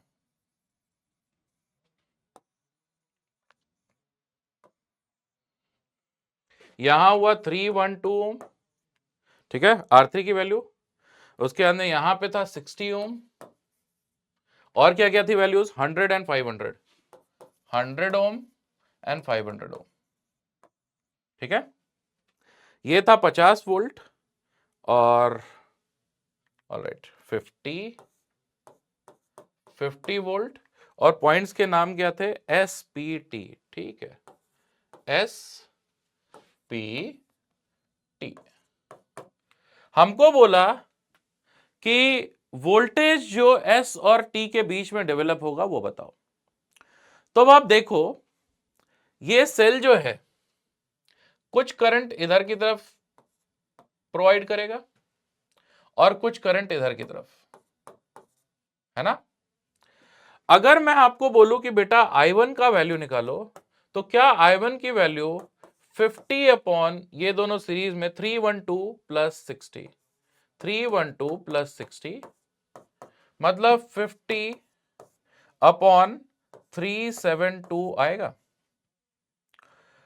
अगर मैं आपको I2 की वैल्यू पूछूं तो आप कहोगे वो होगा 50 अपॉन ये पूरा का पूरा रेजिस्टेंस, 50 अपॉन 100 प्लस 500 जो कि आ जाएगा 50 अपॉन 600, है ना। All right. अब अगर मुझे यहां से यहां तक अगर पोटेंशियल डिफरेंस देखना है तो मैं ऐसा बोलूंगा कि पोटेंशियल ऑफ पॉइंट एस, देखो करंट की ऑपोजिट डायरेक्शन में चल रहे हैं तो पोटेंशियल इंक्रीज होगा, तो प्लस 60I1, यहां देखो करंट की ऑपोजिट डायरेक्शन में जा रहे हैं तो minus 100I2 is equal to potential of point T, है ना। बस हो गया। यहां से अगर Vs माइनस Vt हम देखेंगे तो वो आ जाएगा 100I2 माइनस 60I1, और अगर आप वैल्यूज प्लग करोगे, I2 और I1 की वैल्यूज डालोगे तो ये mod value approximately equal to 0.27 volt आया। तो जेई ने इसको 0.26 से 0.28 तक कुछ भी आपने आंसर दिया था तो उसको सही माना था, ठीक है। तो इसका आंसर क्या हो जाएगा 0.27 वोल्ट, ठीक है। एडवांस के हिसाब से ठीक क्वेश्चन है। एडवांस में आप एक्सपेक्ट कर सकते हो कि क्वेश्चन में थोड़ा तो आपको सोचना पड़ेगा, थोड़ी कैलकुलेशन भी करनी पड़ेगी। नेक्स्ट क्वेश्चन देखो, as shown in the figure the voltmeter reads 2 volt across 5 ohm resistance, the resistance of the voltmeter is. देखो यहां पर इस आर्म में 2 वोल्ट का पोटेंशियल डिफरेंस है। तो अगर मैं आपको करंट पूछूं, अगर ये करंट I1 है, ठीक है, अगर ये करंट I1 है मतलब यहां से करंट कुछ निकला होगा I, यहां I1 गया, यहां पे I माइनस I1 गया होगा, ठीक है। तो सबसे पहली बात यहां पे 2 वोल्ट का पोटेंशियल ड्रॉप है तो I1 इज इक्वल टू 2/5, मतलब ये कितना हो जाएगा 0.4 एम्पेयर हो जाएगा क्या। अब इस वाले लूप में अगर मैंने केवीएल लगाया तो मैं बोलूंगा 3 माइनस 2I माइनस 5I1 जो कि हो जाएगा 2, है ना, यहां पे पोटेंशियल ड्रॉप ये हो गया 0। तो I की वैल्यू यहां से 3 माइनस 2 1 अपॉन 2 मतलब 0.5 एम्पेयर आया। तो इधर से 0.5 एम्पेयर, ये 0.5 एम्पेयर करंट चला, इधर की तरफ कितना करंट गया, ये वाला करंट कितना है 0.4 एम्पेयर, तो ये वाला करंट कितना है 0.1 एम्पेयर, है ना। तो मैं बोल सकता हूं कि अगर ये रेजिस्टेंस R है तो 0.1 current multiplied by resistance R, इसके अक्रॉस पोटेंशियल डिफरेंस वो कितना हो गया 2, और R की वैल्यू यहां से कितनी हो गई 20 ओम, R की वैल्यू 20 ओम, ठीक है, R की वैल्यू 20 ओम, तो करेक्ट आंसर इसका होगा 20। नेक्स्ट क्वेश्चन पे चले। अगला सवाल देखो, इसमें हमको क्या लिखा हुआ है, meter bridge setup is shown in the figure, ठीक है, it is used to determine an unknown resistance R using a given resistance of 15 ohm, ठीक है। तो क्या मैं ऐसा बोल सकता हूं 15 अपॉन R, 15 अपॉन R, ये वाली लेंथ अपॉन ये वाली लेंथ। अब हमको बोल रहे हैं कि ये वाली लेंथ तो है 43, ठीक है, shows a null deflection when tapping key is at 43 centimeter mark from the end A, end A से 43 है, तो बाकी बचा लेंथ कितना होगा, 100 में से 43 माइनस करोगे तो 57, ये 57 सेंटीमीटर है। फर्दर ये लिखा हुआ है कि एंड ए पर 2 सेंटीमीटर का एंड करेक्शन है, मतलब यहां पे वायर वगैरह ये जो मोड़े रहते हैं ना उसकी वजह से एंड करेक्शन आ जाता है। तो इस तरफ का लेंथ आपको टोटल कितना लेना पड़ेगा 43 प्लस 2, और दूसरे एंड पर कितना लोगे 57 है ना। तो बस हो गया, आर की वैल्यू यहां से कितनी आ जाएगी, ये 45 हो गया, तो 357/3, 57/3 ये कितना आ जाएगा 19 ओम, है ना। तो करेक्ट आंसर आ जाएगा 19। ठीक है, अब ये देखो जेई एडवांस्ड का एक और क्वेश्चन, क्या लिखा हुआ है, two resistances R1 is equal to X ohm and R2 is equal to 1 ohm are connected to a wire AB of uniform resistivity as shown in the figure. ठीक है, radius of the wire varies linearly along its axis from 0.2 meter to 1 millimeter, 0.2 millimeter to 1 millimeter. A galvanometer G connected to the center of the wire 50 centimeter from each end along its axis shows zero deflection when A and B are connected to the battery. The value of X is. ठीक है भाई, ए से मान लेते हैं ये वाला point है पी। ठीक है, तो मैं ऐसा बोल सकता हूं क्या कि R1/R2 ये हो जाएगा resistance of section AP upon resistance of section PB. यहां तक क्लियर है। और R1 की वैल्यू x है, R2 की वैल्यू 1 है, तो ये हो जाएगा x/1। तो x की value simply resistance of AP upon resistance of PB हो जाएगा। चलो इतनी बात तो समझ में आ गई। अब देखते हैं, अगर आपने पढ़ा हो थ्योरी क्लासेस में पूरा, हम लोग बताते हैं, सर लोग बताते हैं कि अगर आपके पास ऐसा एक फ्रस्टम है, फ्रस्टम पता है, एक सिलेंडर जैसा ही कुछ, लेकिन जिसका क्रॉस सेक्शनल एरिया ऐसा बदलता चला जा रहा है। ठीक है, ऐसा अगर एक फ्रस्टम है, ये देखो, रुको, छोटा फ्रस्टम, हाँ ठीक, ये इस फ्रस्टम की एक्सिस मतलब दोनों बेसिस के बीच का लेंथ, अगर ये लेंथ L है, दोनों एंड्स पर अगर रेडियाई A एंड B है, तो एक्सियल डायरेक्शन में इसका जो रेजिस्टेंस होता है वो होता है rho L upon pi A B, rho L upon pi A B. ठीक है, ये स्मॉल b है, ये हम लोग डिराइव करते हैं थ्योरी क्लासेस में, ये रिजल्ट आपको पता होना चाहिए। अगर ऐसा है तभी तो अगर मैंने A is equal to B डाला, मतलब यूनिफॉर्म सिलेंडर बना दिया इसको, तो उस केस में रो L अपॉन पाई ए स्क्वायर ये सिलेंड्रिकल वायर का रिजल्ट आ जाता है ना, ऐसा होता है।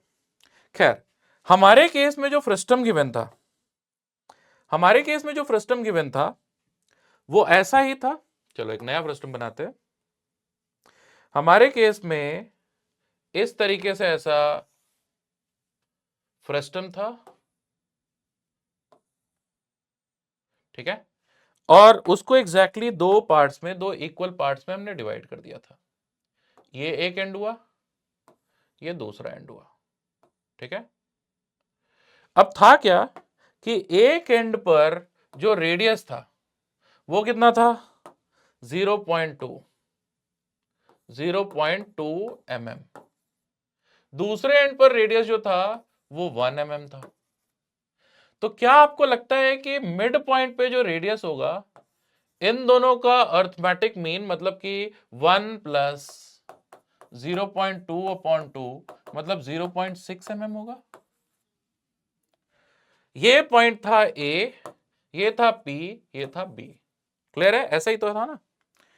तो रेजिस्टेंस ऑफ ए पी अगर मैं लिखूंगा तो आप बोलोगे रो, ये वाला लेंथ अगर एक्स है, वाई है, राइट, तो ये वाला भी लेंथ वाई है, इक्विडिस्टेंट है ना। तो एक मिनट, ठीक है, तो ये वाली लेंथ और ये वाली लेंथ इक्वल है। ठीक है, तो एपी का जो रेजिस्टेंस होगा बच्चों, क्या वो रो वाई अपॉन पाई 0.2 इंटू 0.6 होगा। देखो यूनिट्स पे मत जाओ, मिलीमीटर वगैरह पे मत जाओ, अल्टीमेटली हमको रेशियो ही लेना है। तो किसी भी यूनिट में मैं रेजिस्टेंस कैलकुलेट करूं फर्क नहीं पड़ता, ठीक है। रेजिस्टेंस ऑफ पीबी ये हो जाएगा rho Y upon pi 0.6 multiplied by 1। तो हमको चाहिए क्या था, एपी अपॉन पीबी, ठीक है। तो R AP upon R PB अगर डिवाइड करोगे तो ये ऊपर आएगा 0.6 मल्टीप्लाइड बाय 1, डिनोमिनेटर में आएगा 0.2 मल्टीप्लाइड बाय 1, ये इफेक्टिवली हो जाएगा 5। और यही रेशियो तो था x। तो बड़े प्यार से इसका आंसर हमको मिल गया। अब देखो ये क्वेश्चन तो जीरो, इसका आंसर क्या हो गया, x का वैल्यू हो गया 5। क्वेश्चन तो एडवांस्ड का क्वेश्चन है। अगर आपको ये नहीं मालूम है कि ग्रेजुअली बढ़ते एरिया रेजिस्टिविटी अगर कांस्टेंट है का रेजिस्टेंस कितना होगा, तो ये क्वेश्चन आपका 10 से 15 मिनट खा सकता था, है ना। चलो नेक्स्ट क्वेश्चन देखते हैं। Capacitor of 50 microfarad is connected in a circuit as shown in the figure. The charge on the upper plate of the capacitor is. अब यार देखो, ये अगर कैपेसिटर फुली चार्ज है तो सर्किट में करंट इधर की तरफ ही जा रहा है, तो आपको लगता है ये तीनों रेजिस्टर्स एक जैसे हैं तो तीनों में पोटेंशियल ड्रॉप एक जैसा रहा होगा। तो यहां पे 2 वोल्ट, यहां पे 2 वोल्ट और यहां पे 2 वोल्ट। अगर यहां 2 वोल्ट पोटेंशियल ड्रॉप है तो कैपेसिटर में भी 2 वोल्ट का पोटेंशियल ड्रॉप है। तो चार्ज कैपेसिटर के ऊपर मैं सीधे सीधे बोल सकता हूं कैपेसिटेंस 50 इंटू 10 पावर -6। ओ माइक्रो कूलम में निकालना है तो -6 छोड़ देते हैं, 50 मल्टीप्लाइड बाय 2, यही हो जाएगा माइक्रो कूलम में, जो कि बहुत ज्यादा आसान हो गया, 100 माइक्रो कूलम, है ना। मतलब इतना तो कम से कम हमको आना ही चाहिए, ठीक है। तो इसका आंसर क्या हो जाएगा, 100। ऑल राइट, चलो ये देख लेते हैं। लिखा हुआ है circuit shown in the figure consist of a charged capacitor of capacity 3 and a charge of 30 microcoulomb at t is equal to 0 when the key is closed, the value of current flowing through the 5 milli ohm resistance is। आप देखो जैसे ये close करोगे की, ये capacitor discharge होने लग जाएगा और हमको मालूम है डिस्चार्जिंग के दौरान Q is equal to Q naught e power minus t upon tau होता है, ठीक है। इसको डिफरेंशिएट करोगे तो करंट का जो मैग्नीट्यूड आएगा, ठीक है, वो आ जाएगा Q not e power minus t upon tau, है ना। देखो डिफरेंशिएट करोगे तो माइनस साइन आएगा, पर घबराना नहीं, वो माइनस साइन सिर्फ इसलिए क्योंकि कैपेसिटर की डिस्चार्जिंग हो रही है, डीक्यू बाई डी नेगेटिव है। ऑलराइट, ये डिफरेंशिएट करने पर ऐसा मिलेगा, ठीक है। टाउ को अगर आप आरसी लिखोगे, ठीक है, तो क्यू नॉट बाई सी जो होगा, ठीक है। अच्छा, टी इज इक्वल टू 0 पर ये वाली वैल्यू 0 हो जाएगी। तो आपको अगर करंट निकालना है तो वो simply Q not upon tau हो जाएगा। चलो क्यू नॉट की वैल्यू देखते हैं। तो जब जैसे ही इसको क्लोज किया उस वक्त की बात कर रहे हैं, ठीक है। 30 और ठीक है 30 ये हुआ Q इंटू 10 पावर -6। रेजिस्टेंस देखते हैं 5 into 10 power 6 multiplied by potential difference कितना होगा, एक मिनट, चार्ज हो गया, हाँ टाउ, ठीक है, हाँ ये हो गया Q नॉट आर सी, सी लिखना है, तो कितना हो जाएगा 3 इंटू 10 पावर -6, ठीक बात है। तो क्या हो गया, ये हो गया 10 पावर -6 चला गया, 10 आएगा, 5 से डिवाइड करोगे तो 2 आएगा, तो 2 इंटू 10 पावर -6 आएगा, ये पॉजिटिव 6 है, 2 इंटू 10 पावर -6 एम्पेयर, ये आ गया करंट, जिसको हम 2 माइक्रो एम्पेयर भी बोल सकते हैं। तो करंट की वैल्यू माइक्रो एम्पेयर में कितनी हो गई, 2, ठीक है। ऑल राइट, बस ये था आज का डिस्कशन। आज जितनी सारी चीजें हम लोगों को डिस्कस करनी थी इस लेक्चर में हम लोगों ने कर ली, ठीक है। अब देखो क्या है कि ये प्रैक्टिस सेशन का आपको फायदा कैसे होगा, PYQs जैसे यहां पर हम लोग प्रैक्टिस कर रहे हैं, तो इसका हमको फायदा क्या है, किस तरीके से इसको हम इफेक्टिवली इस्तेमाल कर सकते हैं। बड़ा सिंपल है कि आप क्या करोगे कि ये पहले अच्छे से पीवाईक्यूज अटेम्प्ट करके और फिर ये वीडियोस को देखोगे और हमेशा पेन लेकर के बैठोगे, हमेशा प्रोएक्टिवली काम करोगे। अल्टीमेटली सॉल्व आपको ही करना है, ठीक है? तो ऐसे ही पढ़ते रहें और आराम से तैयारी करते रहें आगे आने वाले जेईई मेंस की। इसी सीरीज में आगे बाकी के टॉपिक्स के भी वीडियोस हम लेकर के आ जाएंगे, ठीक है? Thank you so much.